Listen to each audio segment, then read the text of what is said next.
buat kegiatan kepemudaan nasional dan internasional event, itu gue jadi panitianya. Kebayang nggak sih kayak seorang Robinson Sinurat yang dulu dari anak dusun bisa mengorganize acara internasional, di mana bahasa Inggris gue masih terbata-bata nggak jelas. Gue nggak peduli, karena bahasa Inggris itu bukan bahasa ibu gue, bahkan bahasa ibu gue bahasa Batak. Salah satu, kalau nggak ya mungkin salah satu yang paling menghambat orang itu bukan keinginan, at least di sana ya, bukan keinginan untuk melanjutkan belajar, tapi informasi dan tadi ada rasa takut juga, ada satu tidak tahu dan juga takut nanti gimana soal finansial tadi, kan? Bener banget. Mereka bilang gitu, kalau mau lanjut kuliah juga toh nggak ada uang, langsung seperti itu gitu loh. Itu kesedihan yang menurut gua oke, berarti mimpi besar ini nanti suatu saat bisa lebih besar lagi nih. Di situ rasa optimis gue semakin tinggi. Lu pernah berada di posisi itu juga nggak tahu bahwa ada opportunity itu? Benar. Dan lu taunya dari mana? Ada. Dan nah mungkin itu yang membedakan gue dengan yang lain ya. Gue itu dulu paling suka cari di Google. Gue langsung ketik aja beasiswa dari pemerintah. Nah itu dulu gue. Karena mungkin dari dulu gue tuh gue sukanya di bagian maksudnya internet dan segala macam media itu gue lumayan aktif ya, mencari tahu. Itu yang pengen sebenarnya gue share juga ke anak-anak terutama di daerah. Jangan malu bertanya dan cari. Dulu gue tuh suka nanya-nanya juga. Nah waktu di kuliah gue S1 dulu ya di Universitas Sriwijaya, gue tuh selalu berteman dengan lintas fakultas, lintas jurusan. Gue cari tahu siapa di kampus gue yang udah ke Amerika. Dulu iya, jadi gue berteman dengan anak-anak jurusan bahasa Inggris. Kakak tingkat yang udah ke Amerika. Kak, ini nggak tau malu aja gue memang dari dulu mungkin ya. Gue tanyain, mau dong di mentoring gitu. Dia langsung mentorin aja, gini gitu. Nah, dari dulu memang kelemahan gue itu adalah bahasa Inggris gitu. Jadi gue tuh nggak malu bertanya. Gue nggak malu bertanya dan gue mau mencari tahu. Itu yang gue lakuin dulu. Bahkan sampai sekarang sih, gue selalu cari sendiri. Kalau gue nggak tahu, gue cari tahu. Gue tanya. Gue nggak malu bertanya. Itu prinsip gue. Ya kalau ada jawaban ya disyukurin. Ya kalaupun nggak ada, ya cari lagi. Gitu kalau prinsip gue dulu. Gitu. Kembali lagi sih. Ya ini banyak banget ini kalau karena menurut gue lu punya perjalanan yang sangat menarik yang gue rasa gue bisa ngulik dari mana-mana nih. Gue mau kembali lagi saat lu dari fisika tadi dan lu terus pergi ke Bandung, lu ikut kegiatan di sana, lu mulai kok gue seneng banget dan gue semakin ingin menjalani bidang yang sana gitu kan. Ada rasa takut juga nggak tapi untuk meninggalkan itu, karena tadi kan mungkin dari sisi finansial kan mungkin masih ketidakpastiannya lebih tinggi jauh, dan juga tadi melihat lo punya keinginan tadi keluarga juga secara finansial juga cukup sulit, pengen dibantu ya kan? Gitu. Nah itu lo ada rasa takut nggak untuk takut atau ragu untuk berpindah itu? Awalnya ya itu yang gue bilang, gue semacam tanya ke diri gue, ini yang gue mau nggak sih? Jadi gue tanya ke diri gue dulu, gue tanya ke diri gue, terus gue doakan, gitu Mas Ale. Jadi gue berdoa kepada Yang Maha Kuasa. Sebenarnya yang gue mau ini udah benar apa enggak? Atau mungkin gue minta petunjuk gitu loh. Gue lanjutin yang fisika ini atau gue pindah? Nah, gitu sering berjalannya waktu, gue selalu bawa dalam doa nih, Mas. Gue minta petunjuk Yang Maha Kuasa. Ya, karena in the end kita adalah manusia ya. Kita yang berencana, Tuhan yang menentukan. Gue percaya itu. Nah, sering berjalannya waktu, ternyata gue memang semakin menyenangi apa yang gue lakukan di luar fisika ini. Gitu kan, dari situ kelihatan nih, nggak langsung dijawab secara langsung lu bener nih, nggak gitu, tapi melalui apa yang gue lakukan setiap saatnya itu yang membuat gue fisika ini gue jadikan sebagai tanggung jawab gue ke orang tua gue, harus selesaiin. Tapi di satu sisi gue punya kesenangan lain, kegiatan-kegiatan sosial yang gue lakuin ini yang memenuhi kebahagiaan gue. Jadi gue nggak meninggalkan tanggung jawab gue di fisika, gue tetap menjalankan dan gue bahkan bertekad untuk lulus tepat waktu dan nanti langsung kerja di bidang sosial. gitu. Nah ini pelajaran ya menurut gue, untuk karena banyak banget waktu gue di kampus dulu mereka nggak suka dengan jurusan itu. Mereka hanya dua kemungkinannya. Lulusnya itu lama banget. Kalau di kampus gue dulu 7 tahun. Either dia lulusnya pas-pasan 7 tahun, paling lama itu, atau dia DO. That's it. Nah gue pengen membuat suatu hal yang baru. Gitu loh. Gue pengen berbeda. Gue nggak suka dengan jurusan ini, gue mau lulus tepat waktu. Tapi lu bukan nggak suka kan lu bilang? Lu ada hal lain yang lebih lu sukai? Iya. Ya kan? Maksud gue gimana ngomonginnya ya? Sesuatu yang bukan lagi menjadi hal prioritas lu bisa kelarin itu tepat waktu. Itu yang gue pengen tunjukin ke orang dulu. Dan dulu itu gue banyak banget dapat stereotip dari gosipan dari orang-orang luar nih. Mereka bilang gini, si Obin itu mana mungkin bisa lulus tepat waktu, paling juga 7 tahun kalau nggak DO, dia nggak pernah di kampus, kerjanya di luar terus. Ikut organisasi luar, ikut konferensi luar negeri, itu aja kerjaannya. Itulah gosip yang gue dengar dulu. Bahkan dari tahu ya, gue nggak paham kenapa orang-orang, gue kan Batak nih ya, paling mudah banget dapat orang-orang Batak ini dapat informasi, gue nggak tahu dari mana, pokoknya gue udah dapat aja lah. Kayak katanya lu itu nggak pernah kuliah ya, gitu. Mereka bilang gitu ke gue, kuliah kok absen kan ada, gitu loh. Nah cuman kayak gue memang nggak kayak dulu lagi semester kan, kuliah di kampus, diliatin orang, nggak segala macam, di kantin main, nyanyi-nyanyi di mana gitu ya. Tapi kan setelah itu gue bener-bener produktif banget. Gue di kampus itu bener-bener tugas gue sebagai mahasiswa. Tugas gue kelar, gue datang, gue ujian, terus gue juga ikut organisasi kampus yang gue pegang, gue urusin itu. Jadi gue memang di kampus itu ya, ketika gue memang ada urusan di kampus, sisanya gue di luar, ikut kegiatan ini, buat kegiatan ini, ikut konferensi ini. Jadi gue bener-bener produktif banget di masa-masa semester 5 sampai gue semester 8. Hingga pada akhirnya, gue ingat banget tuh ya, gue sidang sarjana, orang kan nggak tahu nih, kalau gue udah kelar nih. Gue keluar tuh dari ruangan sidang, gue mau minta tanda tangan kalau nggak salah ke gedung dekanat gue. Gue harus nyebrang tuh ya, kampus gue tuh lumayan luas, jadi harus nyebrang jalan, nyebrang doang nih dari jurusan gue ke dekanat. Gue cuma nyebrang doang tuh ya, 5 menit kemudian gue dapat SMS dari orang-orang. Bin, lo udah sidang ya? Loh, kok lo tahu? Ini banyak banget nih, udah terinformasi kalau lo itu udah mau kelar aja. Bingung gue. Gue belum ngasih tau siapapun. Even orang tua gue di kampung belum gue kasih tahu. Padahal gue cuma lewat doang. Itu tersebar langsung, gitu loh.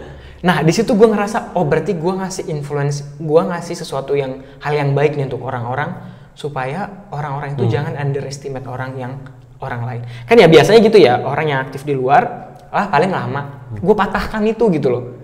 Dan orang udah tahu kalau gue udah gak fokus lagi di fisika. Gue patahkan, gue mau lulus tepat waktu, gitu loh. Dan thank God, seminggu setelah itu gue langsung kerja di Jakarta.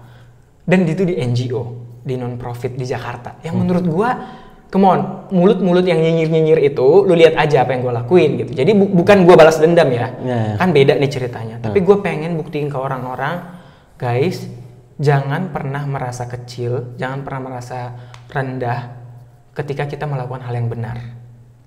Dan jangan jadikanlah cibiran-cibiran yang negatif atau cibiran-cibiran orang lain itu menjadi motivasi buat lo untuk meningkatin skills, untuk menjadikan lo menjadi lebih baik.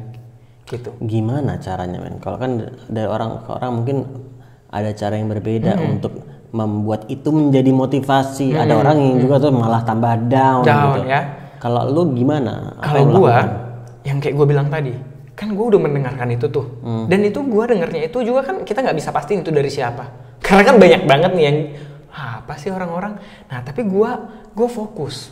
Gua fokuskan diri gua dengan apa yang udah gua rencanakan. Kan gue udah bilang gue mau lulus tepat waktu dan gue mau ikut organisasi ini, ikut kegiatan ini, ikut gini. Gue fokus ke situ. Nanti biarlah orang lain yang akan menilai setelah itu tercapai. Jadi gue nggak jadikan itu maksudnya sebagai gue, kok jahat banget. Gue nggak mau spend my time untuk memikirkan hal-hal negatif itu. Malah gue semakin fokus untuk membuktikan kalau apa yang gue lakukan itu, kalau gue udah punya rencana. Karena toh yang tahu tentang diri gue itu ya diri gue, bukan orang lain. Orang lain membicarakan tentang gue, tapi yang tahu tentang diri gue, yang tahu tentang apa yang gue mau adalah diri gue sendiri. Jadi lumayan berat ya pembahasannya ya.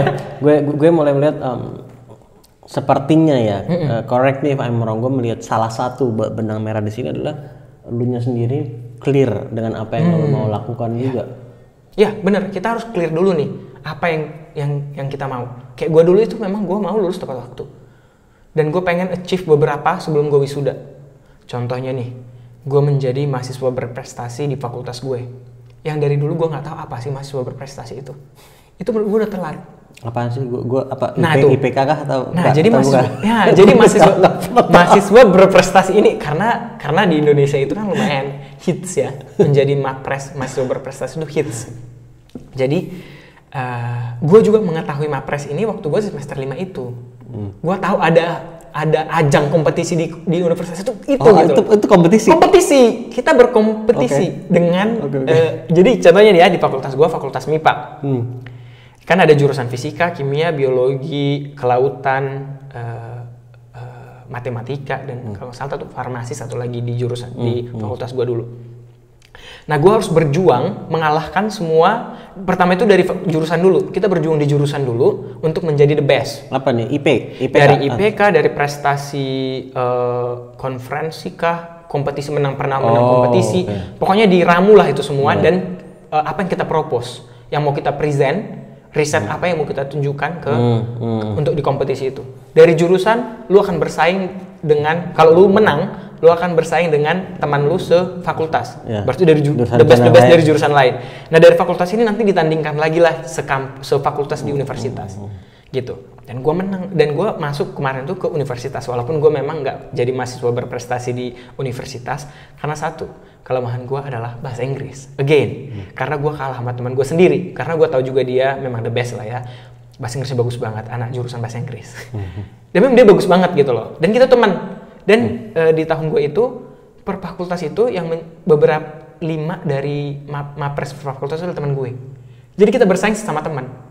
Dan gue udah tahu support system itu termasuk support system ya.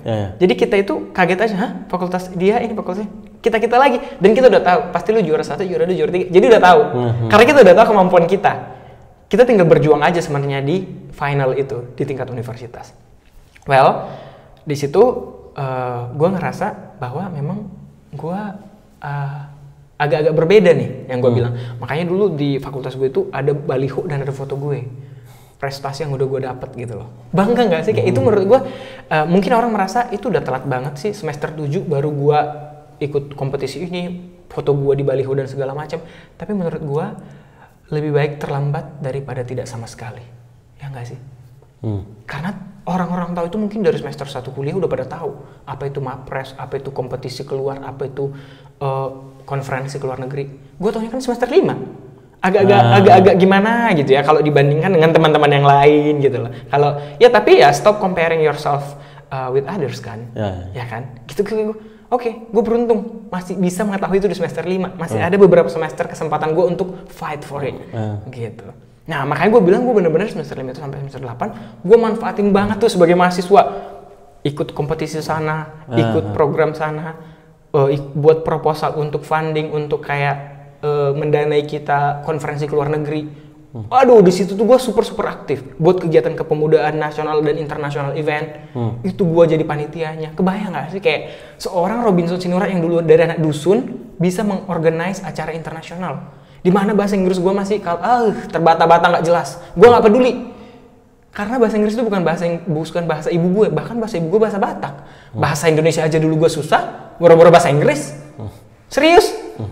Gue pertama pindah ke Medan nggak bisa gue bahasa Indonesia. Serius, gue nggak bisa bahasa Indonesia. Gue bahasa Batak, bahasa ibu gue kan. Gue ke Medan bahasa Indonesia gue harus belajar. Terus bahasa Inggris lagi boro-boro gitu. Tapi gue I don't care lah. Jadi kayak gue bener-bener ngomong aja ngemeng nggak. Ya yang pasti ngomong lah. Gue yang organize acara kok gitu. Jadi gue ngomong gitu. Kalau gue flashback masa-masa itu gila, perjuangan gue itu kayak gue bangga gitu loh dengan diri gue.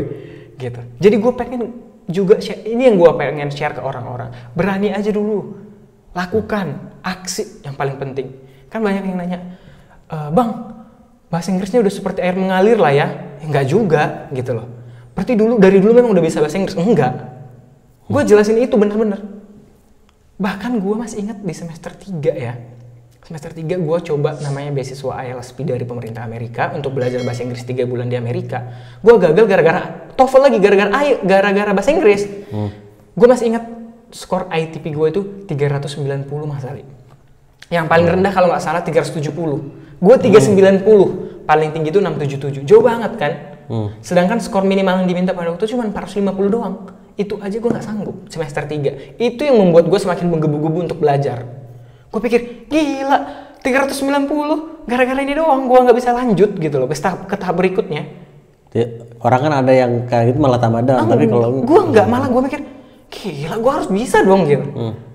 Gitu, karena pengalaman gue, kegiatan gue, IP gue waktu itu udah oke lah. Tinggal bahasa Inggris doang, gue nggak lanjut ke tahap berikutnya. Di situ gue harus bisa. Nah itu yang membuat gue mungkin kayak gue pengen share itu ke anak-anak muda Indonesia. Khususnya yang di daerah ya, jangan pernah merasa kecil. Gue bilang, kita sekarang ini, apalagi saat ini ya, kita memiliki kesempatan yang sama semuanya. Mau lu itu anak konglomerat, mau lu itu anak petani, mau lu itu dari sekolah yang nggak terkenal di dusun-dusun sana, semua punya kesempatan yang sama. Buktinya gue bilang gitu loh. Buktinya gue nggak sih, anak Unisri, Universitas Sriwijaya, anak dusun lah ya, dari dusun 3 Sindoro tadi, gue bisa kuliah di Columbia University, full scholarship lagi. Lu banyak melalui penolakan juga? Oh banyak. Kalau masalah, mungkin orang taunya cuma kesuksesan gue selama ini ya. Gue cerita aja nih. Yang gue bilang, gue udah ditolak dari zaman dahulu. Yang gue bilang dari program IELTS. Tadi tuh. TOEFL gagal.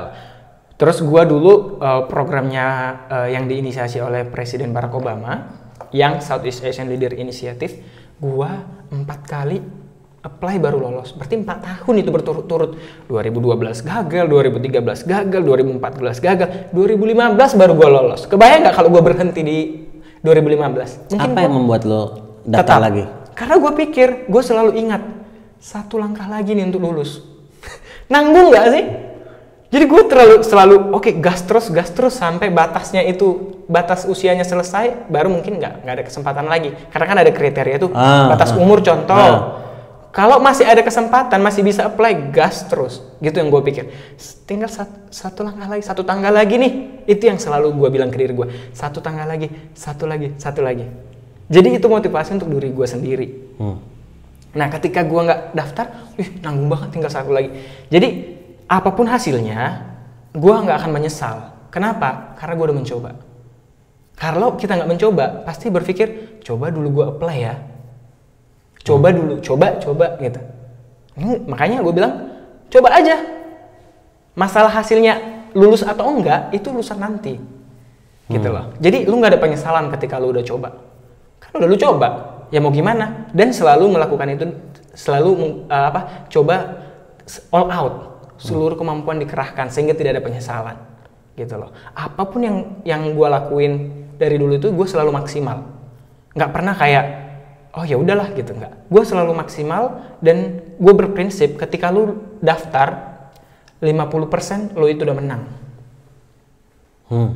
Menarik ya? Ketika lu daftar 50% lu itu udah menang. 50%-nya lagi itu masalah yang lain-lain. Apakah itu rezekinya, aplikasi lu gimana, dan kehendak yang maha kuasa. Banyak faktor lain lah 50%. Tapi ketika lu nggak daftar, udah yakin 100% lu nggak lolos. True. Bener kan? Logis sekali. Logis banget. Ketika lu nggak daftar nih, 100% lu nggak lulus udah. Nggak ada yang lu tunggu. Lulus atau enggak, lu nggak lulus udah. Iya benar. Ya kan? Gue selalu bilang gitu. Daftar aja dulu, 50% lu di tangan.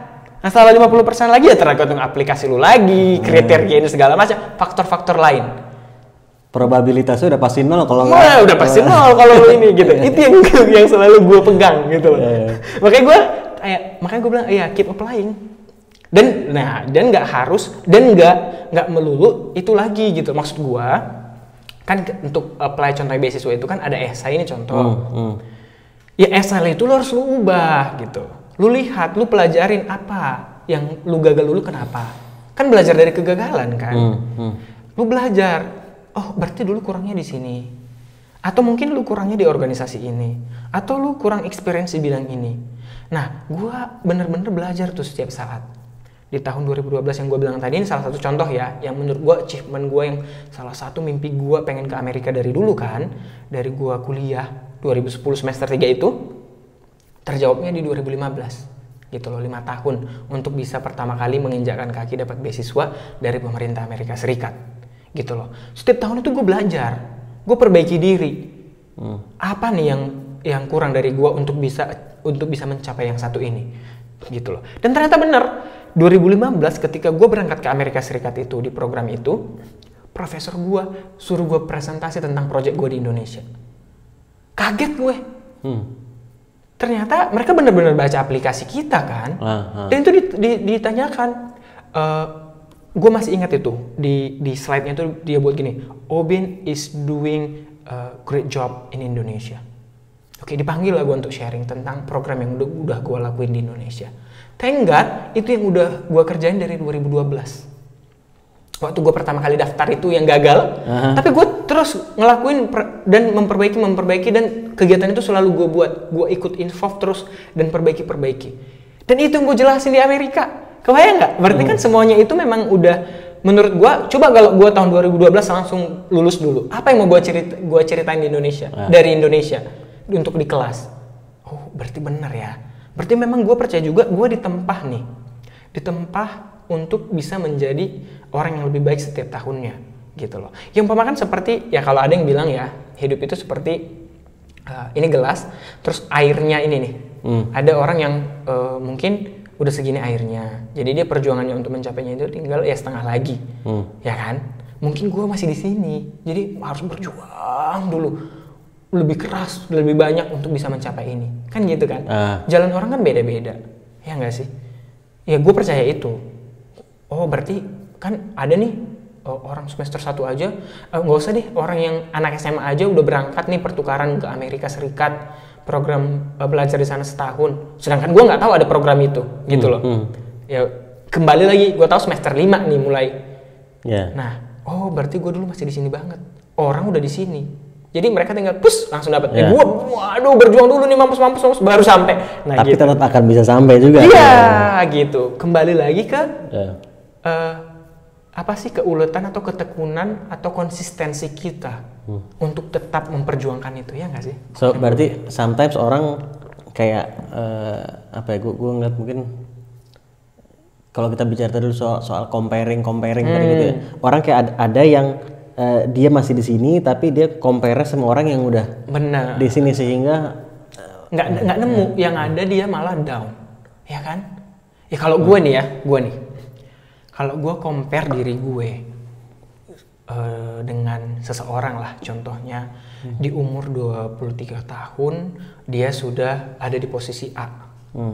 Terus kita lihat dong backgroundnya dia itu dari mana? Contoh, kalau gue di umur 23, gue di mana? Ya beda kan jalannya gitu loh. Seperti ini tadi yang gue bilang, jalan ceritanya, air di dalam gelas ini gitu. Jadi kayak gue bilang, jalannya gue sekarang semakin menyadari nih ya, ya gue jalanin aja hidup gue sekarang ini. Tapi bukan berarti gue kayak malas-malasan, enggak.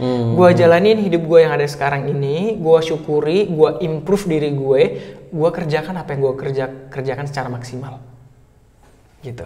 Dan ada titik di mana tuh semakin terakselerasi juga kan. Ya buktinya aja lah. Kalau contohnya gue kembali lagi, kalau membandingkan dengan diri dengan teman-teman gue yang lain contohnya. Ya mungkin dulu itu kita satu let's say satu geng lah contohnya. Belum ada nih mereka yang S2 contohnya, yang teman-teman ini gue yang dulu contohnya yang segengan gitu loh. Ya jalan mereka beda. Mereka contohnya sekarang udah aktif di bisnis. Nah gue udah S2, kan beda nih jalan cerita orang dan mimpi orang beda-beda gitu loh.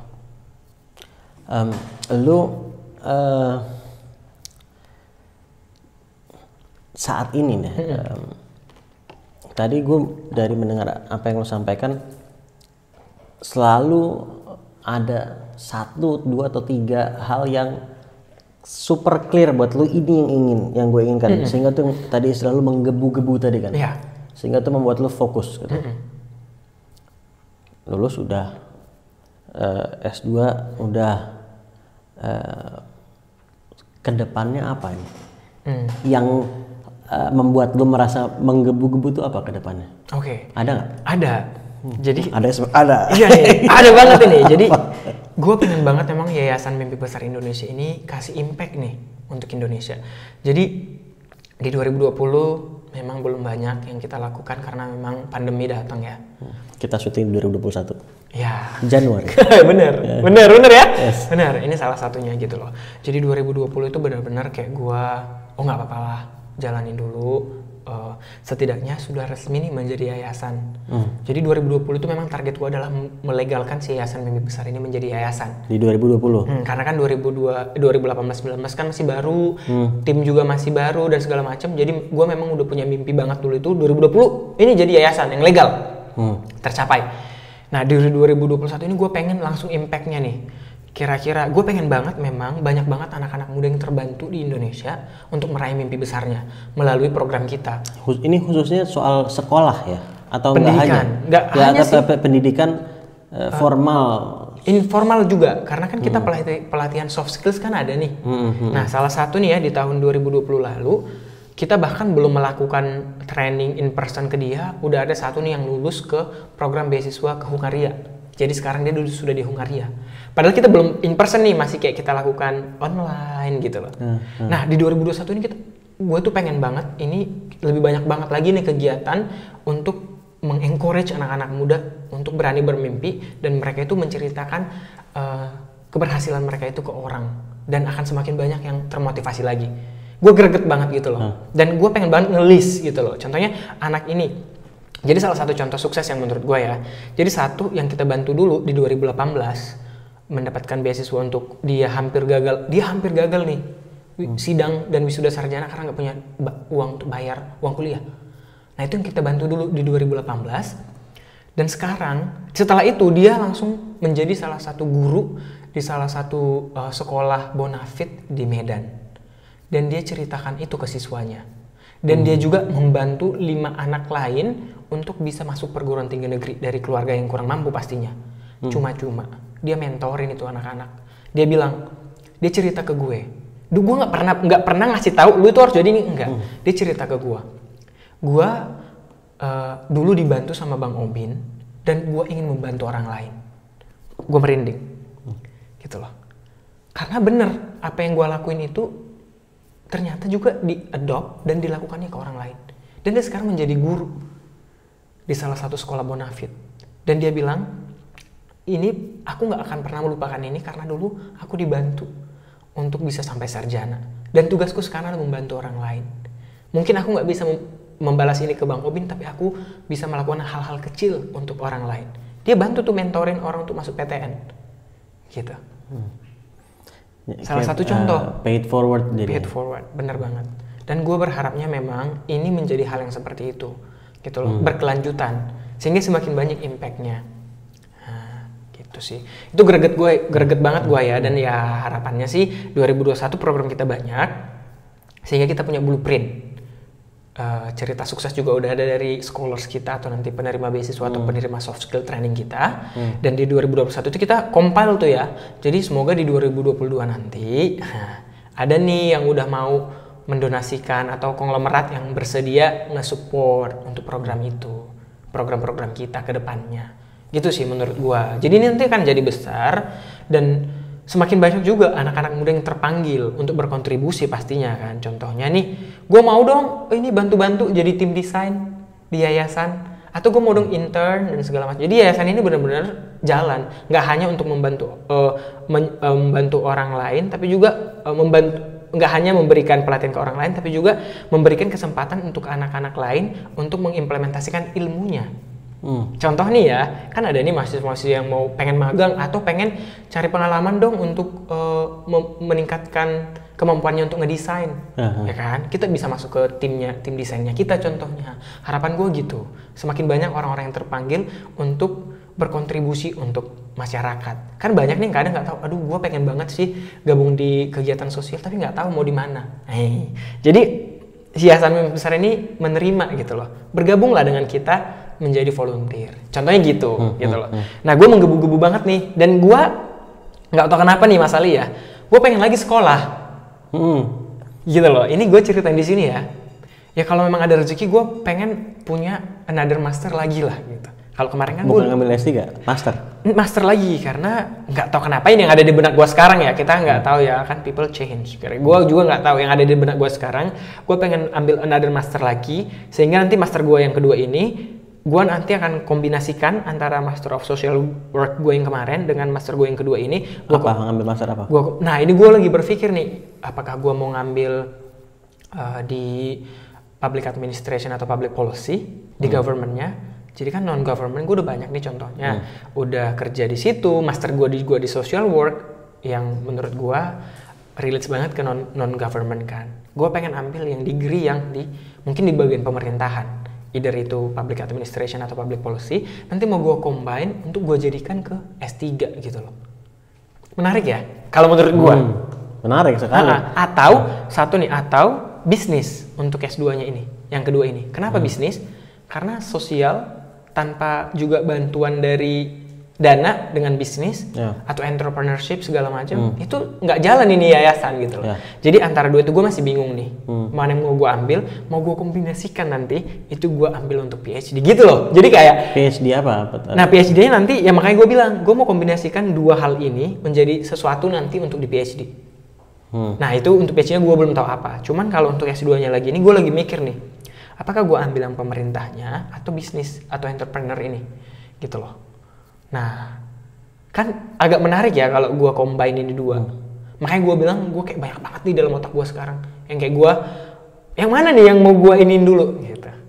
Jadi gue masih bertanya-tanya nih, sehingga nanti ya gue bisa jadi expertise di bidang-bidang tersebut gitu loh.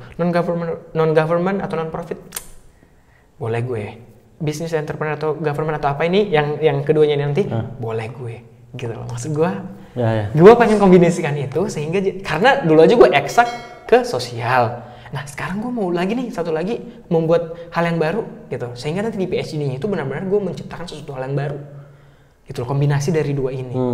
Gitu sih rencana gue. Gue menggebu-gebu banget, nggak tahu ya kenapa. Kayak gue pengen sekolah lagi nih. Ya kita nggak tahu, kita lihat gitu loh. Men, gue tau lu suka baca. Lu suka nonton film juga nggak? Ada nggak buku favorit tertentu, mungkin bisa lebih dari satu, atau film-film favorit juga? Itu kan si Robinson yang bawa bule itu ke kampus gitu. Terus kayak gue lewat, hi mister, digituin gue. Gue kayak hi gitu kan, how are you? Terus setelah how are you itu mereka ngeledekin, diketawain. Terus gue bilang I'm doing well, thank you. Aku bilang gitu. Aku selalu jawab dengan baik.